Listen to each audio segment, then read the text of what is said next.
세상에서요 제일 쉬운 게 뭔지 아십니까? 남녀가 사랑에 빠지는 거랍니다. 남녀가 사랑에 빠지는 거 아주 순식간이죠. 로미오와 줄리엣도 한눈에 반했다고 그러잖아요. 자, 그럼 반대로 세상에서 제일 어려운 거, 한 번 사랑했다는 이유로 60년 넘게 같이 살아야 된다는 거. 자, 결혼하신 분들 같이 사는 거 힘드신가요? 자, 그러면 예수님에게 있어서 제일 어려운 거라면 뭘까요? 십자가에서 처참하게 죽으신 것? 아니에요. 등 돌리고 떠나는 우리를 두고 보셔야 하는 것. 그렇다면 예수님께 가장 쉬운 건 뭘까요? 돌아온 탕자와 같은 우리를 버선발로 뛰어나가 안아주시면서 다시 맞이해 주시는 것. 예수님의 보혈로 우리의 모든 죄를 씻어주시는 것이 예수님께는 가장 쉬운 일이고 가장 원하시는 일입니다. 이렇게 좋으신 예수님, 오늘도 그 예수님 만나시며 모든 문제가 해결되는 큰 은혜가 넘치시기를 소망합니다. 아멘. 자, 세상을 살다 보면요, 여러 인생의 문제들이 앞을 탁 가로막을 때가 있죠. 이럴 때 동화책에서는 백마탄 왕자님이 짠 하고 나타나가지고는 단번에 모든 문제를 다 해결하고 공주를 위기에서 건져주는데요. 이런 모티브로 요즘 드라마나 영화에서도 백마탄 왕자님이나 흑기사처럼 어려운 순간에 딱 나타나가지고 주인공을 도와주고 그 모든 문제를 해결해주는 그런 캐릭터가 많이 등장합니다. 그리고 사람들은 그런 캐릭터에 열광하면서 좋아하죠. 자, 그런데 실제 우리 인생에서는 그런 도움의 손길을 주는 백마탄 왕자님이나 흑기사가 별로 안 나타나는데 문제가 있죠. 자, 인생의 위기를 겪을 때 누군가 조금만 도와준다면 그 위기를 이겨내고 능력의 인생을 살아갈 수 있을 텐데 그런 행운이 따르지 않고 그런 인복이 없어서 많은 이들이 스트레스에 시달리면서 살아가게 됩니다.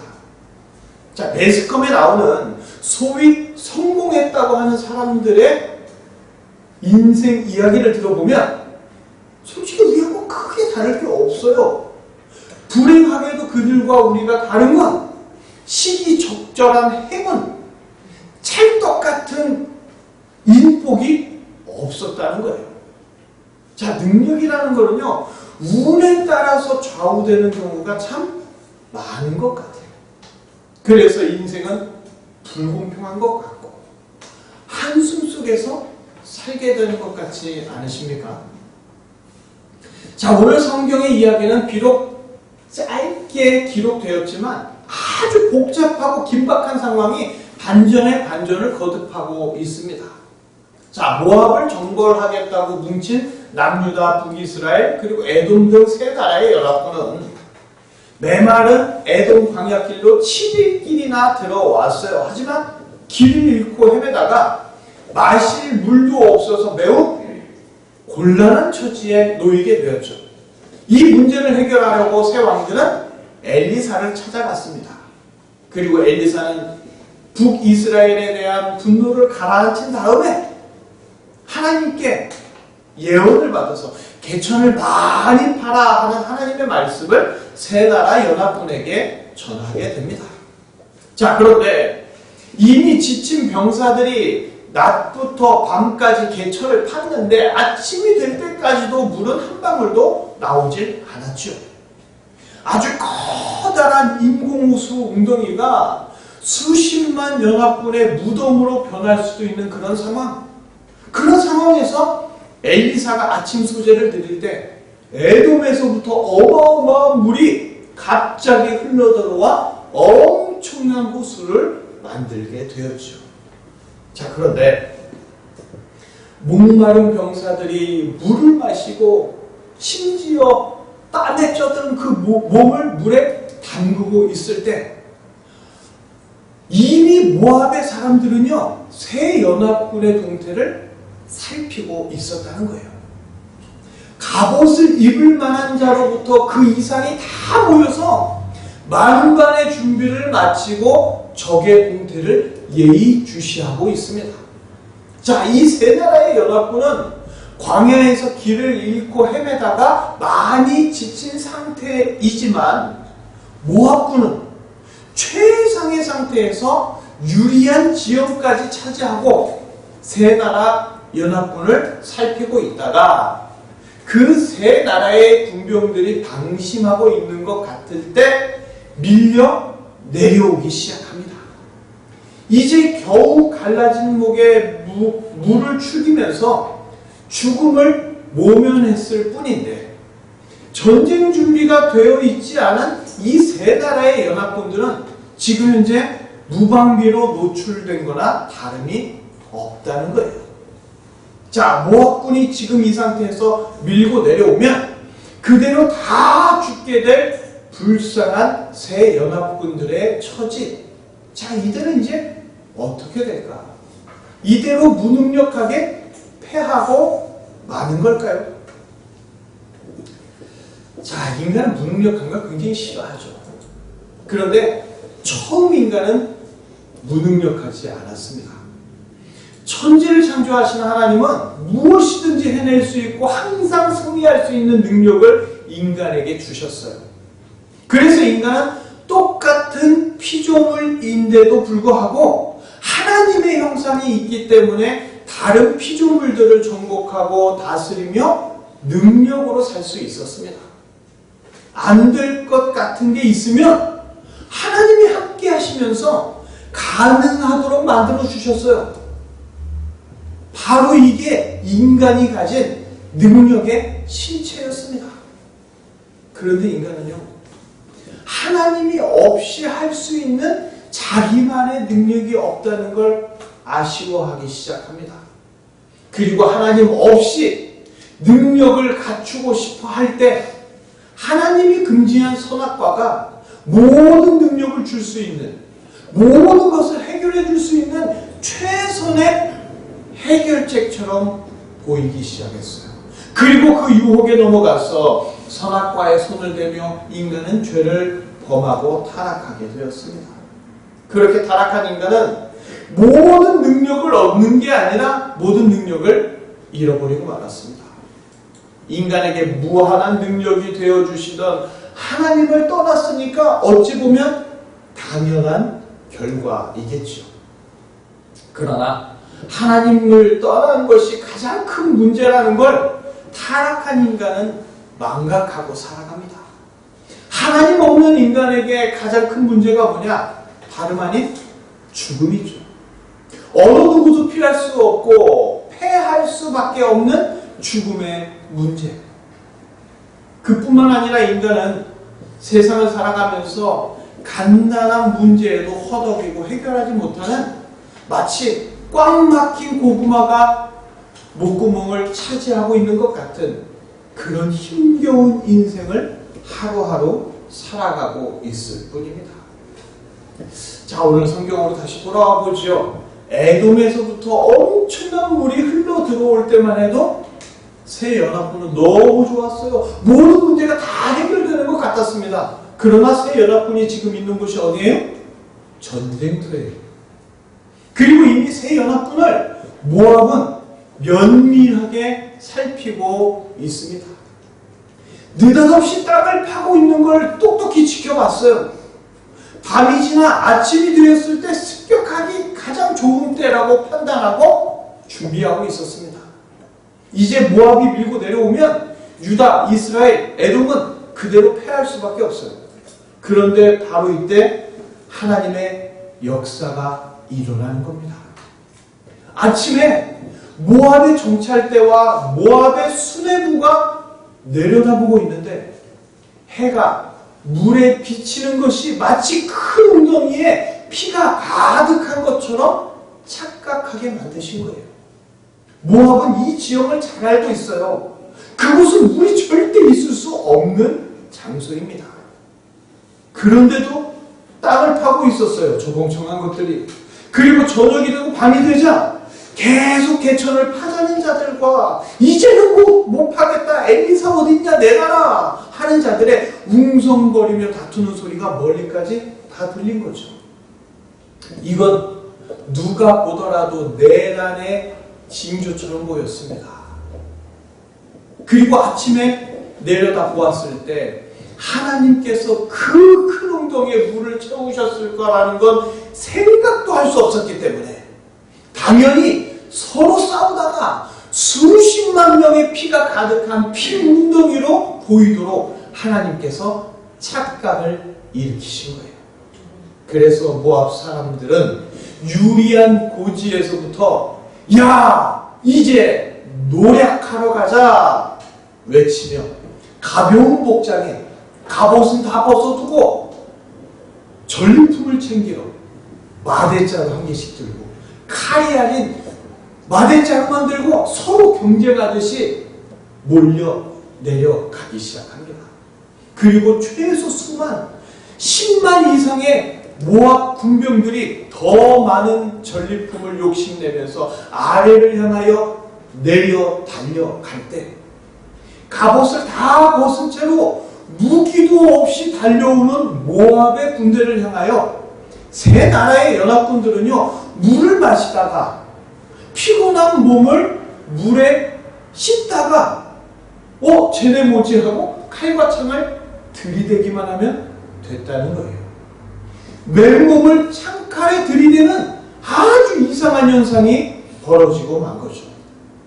자, 모압의 군대 안에서는 다 죽은 줄로만 알았던 세 나라의 연합군들이 그 피 속에서 그 물 속에서 우르르 일어나서 자신들을 향하여 창과 칼을 휘두를 때 너무 깜짝 놀라서 쉽게 대처할 수도 없었고 뿐만 아니라 앞에 상황이 뒤에 전달되지 않으니까 엄청난 수의 군사들이 욕심에 눈이 멀어 달려오고 있을 때 마치 이태원 압사 사고 같은, 아니 그와는 비교도 할 수 없는 엄청난 수의 참상이 일어나게 된 겁니다. 자, 물이 있을 수 없는 곳에 물이 가득하게 하실 그 하나님이 일으키신 착각, 이제는 그 착각 하나로 이스라엘의 반격이 시작된 겁니다. 하나님이 군복을 벗겨버리시면 더 능력이 막강한 군대라도 순식간에 다 죽을 수밖에 없는 거예요. 어제까지 망했구나 하다가도 오늘 하나님께서 승리를 주시면 순식간에 이루어지는 겁니다. 자, 세 나라의 연합군이 다 죽게 될 상황이었지만 하나님께서는 물로 단 한 번에 다 해결해 주신 줄 믿습니다. 그리고 이 사건은요, 죄와 사망에 무능력하여 구원에서 멀어진 인간들이 예수 그리스도의 피로 단번에 능력을 얻고 이기게 된다는 것을 예표하는 사건입니다. 단순히 세상에 보이는 것만으로 착각에 빠진 자와 진리이신 예수님을 바라보며 진실을 아는 자가 무능력하고 무기력한 힘든 인생을 사느냐, 아니면 예수님의 보혈에 힘입어 능력의 인생을 사느냐로 분명하게 나뉘고 있다는 것을 오늘 성경은 모든 사람들에게 분명하게 알려주고 있는 줄 믿습니다. 옛날에 어렸을 적 동네 친구들과 사소한 일로 싸움이 붙게 되면 덩치 크고 힘센 아이가 이기는 것도 아니고요, 태권도장에 다니는 아이가 이기는 것도 아닙니다. 아이들 싸움은요, 코피 나면 끝나요. 코피 난 아이가 진 거고, 코피 낸 아이가 이긴 거고. 자, 세상에서는요, 피 흘린 자가 지는 겁니다. 피가 흐른다는 건 곧 죽음을 의미하기 때문이에요. 그러나 우리가 흘릴 피를 예수님이 대신 흘리셨고, 죽어야 할 우리의 죄를 예수님이 다 대속하여 주셨습니다. 그래서 예수님의 피는 승리의 능력이 있습니다. 피는 죽음과 패배이지만 예수님의 피는 생명과 승리의 능력입니다. 사이비 종교일수록 피의 의식이 많이 있어요. 부적의 빨간 글씨도 피를 상징한다는 거 아시죠? 자, 예수님을 가르쳐주고 싶어서 구약에서부터 피의 제사를 자세하게 알려주셨는데 이게 예수님은 쏙 빠지고 이상한 주술만 첨가되어서 변질된 사이비들이 그렇다는 거예요. 예수님은 이 땅에 오신 하나님이십니다. 아무 피나 능력이 있는 게 아니에요. 오직 이 땅에 구원자로 오신 예수 그리스도의 피만이 모든 인간을 옥죄고 있는 죄와 사망의 문제로부터 단번에 해결하여 주실 수 있는 능력의 보혈인 줄을 믿습니다. 아멘. 그 능력의 피, 어린 양의 보혈을 인간들을 위해 흘려주시려고 예수님이 이 땅에 오셨어요. 그러나 인간들은 예수님을 무시하기만 합니다. 사막 한가운데서 물이 나올 수 없는 것처럼 나사렛에서 무슨 선한 곳이 나오겠느냐 하면서 예수님은 메시아가 아니라고, 구원자일 수가 없다고 그렇게 예수님을 무시했습니다.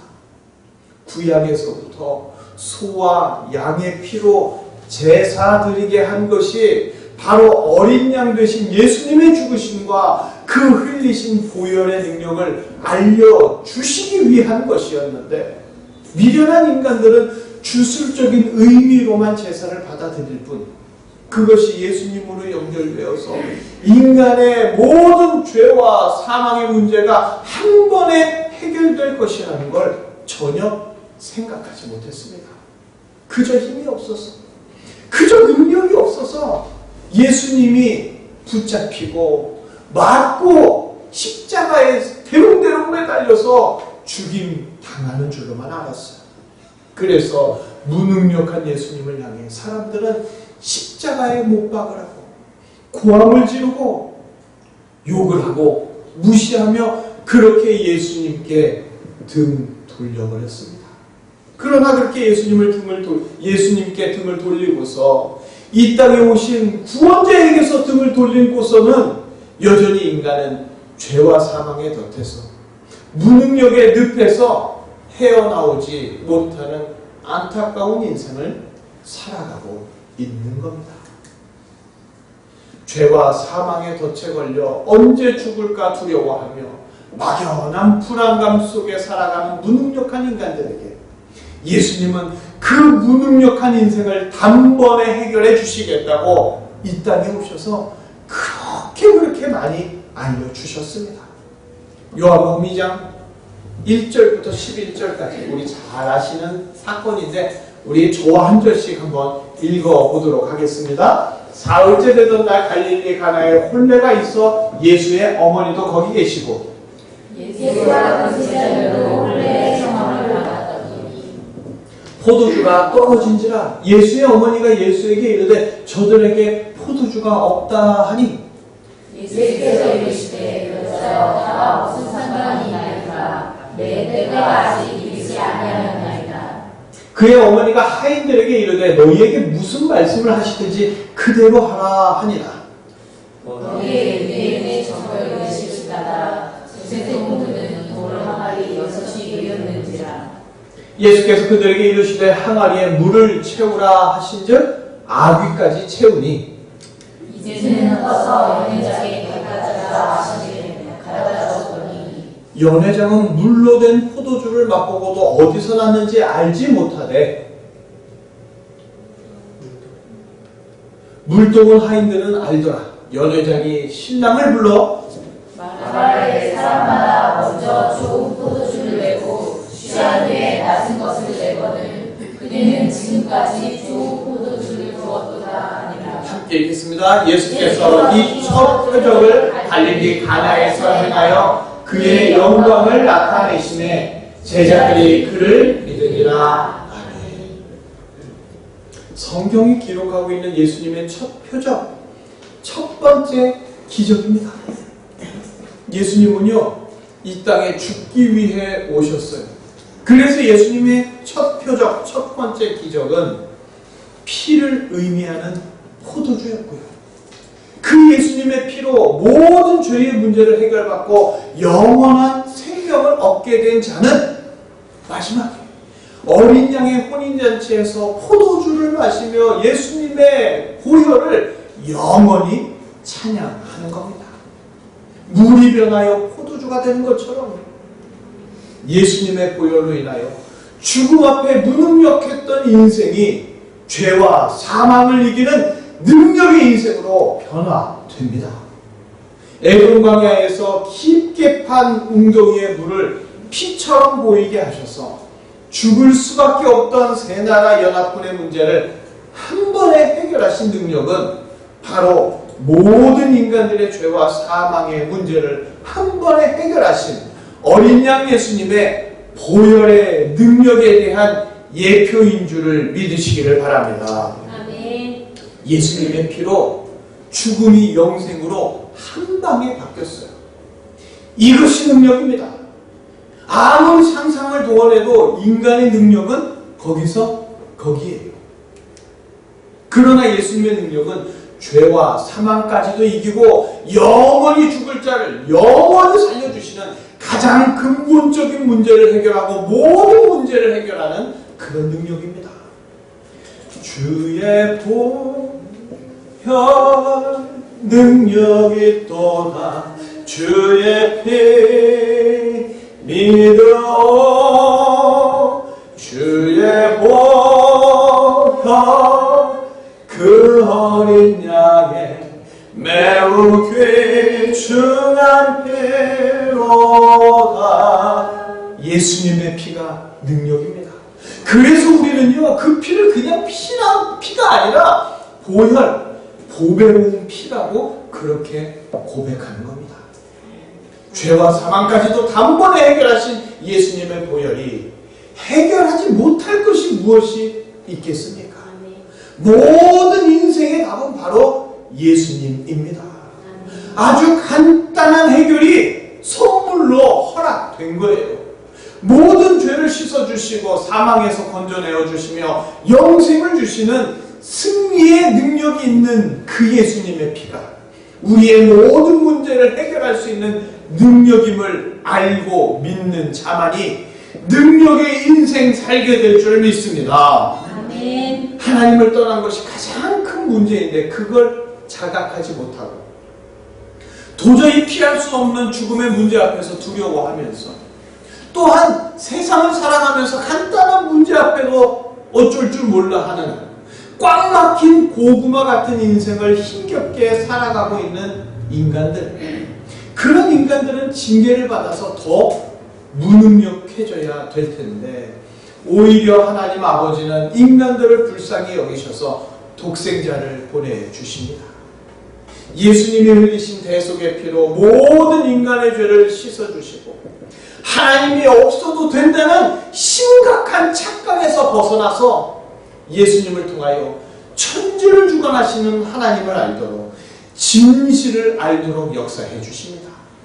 여전히 하나님을 모르는 자는 평생 수도원에서 돌을 닦으며 고달픈 인생을 살겠지만 100년도 안 되는 짧은 인생을 헛된 능력에 의지하면서 허비하다가 영원한 죽음을 맞이하겠지만 예수님을 통하여 인간의 모든 문제를 한 번에 해결해 주시는 하나님 아버지의 은혜를 깊이 알고 깨닫는 자는 때마다 성찬을 받으며 예수님의 능력 가운데 담대하게 살아가는 것은 물론이거니와 하나님의 나라 천국에서 혼인잔치의 포도주를 마시며 예수님의 보혈을 영원히 찬양하며 살게 됩니다.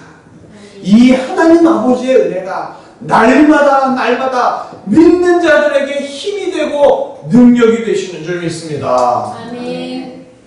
흘러 들어온 물로 간신히 목을 죽인 이스라엘과 연합군들, 갑자기 저 위에서부터 밀려오는 모압의 군대를 보았을 때 아이고 다 죽는구나, 갈증이라도 해결하고 죽는 게 다행인 건가 그러면서 헛웃음이 나오는 상황에서 엄청난 수의 적들이 밀려오긴 오는데 죽이러 오는 게 아니라 죽으러 오는 것처럼 맨몸으로 달려오는 것을 보고 어이가 없었습니다. 그런데 지금은 전쟁 상황, 아무리 지쳤어도 맨몸으로 달려오는 적들을 향해서 창과 칼을 들이대는 건 그리 어려운 일이 아니겠죠. 그리고 가장 체력 좋고 잘 싸우는 정예병들이 맨 앞에서 달려왔을 건데 그들이 맨몸으로 칼과 창에 찔려 죽자 뒤에서 달려오던 자들은 그 속도를 멈추지 못하고 그대로 앞 사람에게 넘어지면서 서로가 서로를 밟아버리는 끔찍한 압사 사고 현장으로 변하게 된 거예요. 하나님이 일으키신 착각은요, 모압의 그 군대를 그렇게 간단하게 무너뜨려 버렸고 이스라엘과 연합군은 손도 안 대고 코푼격으로 너무나도 쉽게 목마름의 문제도 전쟁의 승리로 게다가 배고픔까지도 한꺼번에 해결되었습니다. 모압의 군대가요, 웅덩이에 물을 피로 착각하고 아침밥도 먹기 전에 전리품을 챙기려는 욕심에 앞다투어 달려 내려갔기 때문에 이스라엘과 연합군은 적들이 먹으려고 준비해 놓았던 아침까지 여유 있게 먹어가면서 적들을 물리칠 수 있었다는 거 아세요? 사람의 생각까지 움직이시는 하나님의 역사는 능력 없는 자가 오히려 능력 있다는 자를 이기고 정복하게 되는 큰 기적이 나타나면서 이것이 하나님으로부터 흘러들어오는 능력이구나, 이 놀라운 진실을 온 이스라엘이 깨닫게 된 줄 믿습니다. 자, 사람들은요, 오늘 성경 이야기를 들으면서 어떤 생각을 하게 될까요? 그래도 열심히 꾸준히 개천을 많이 잘 팠으니까 좋은 결과 나온 거 아니야? 그러니까 무엇이든 열심히 하는 게 능력이야, 이렇게 생각할까요? 아니면 기가 막히게 운이 좋았기 때문에 그것이 능력이 되고 이기게 된 거야, 이렇게 생각할까요? 세상을 볼 때 착각으로 보는 사람들이 많이 있습니다. 그리고 착각으로 보았던 자들은 모압처럼 능력이 있다고 하지만 결국은 무능력하게 패배하고 맙니다. 세상에 어떤 일을 보든지 착각이 아니라 진실을 보아야 합니다. 동화책을 보면 백마탄 왕자님이 단골처럼 등장하죠. 동화책은요, 옛날부터 구전으로 전해져 내려오던 이야기들을 엮어놓은 거예요. 그런데 아마 예수님의 이야기가, 성경의 이야기가 옛날부터 전해져 내려왔는데 거기에서 예수님은 빠지고 지금처럼 남게 된 건 아닐까요?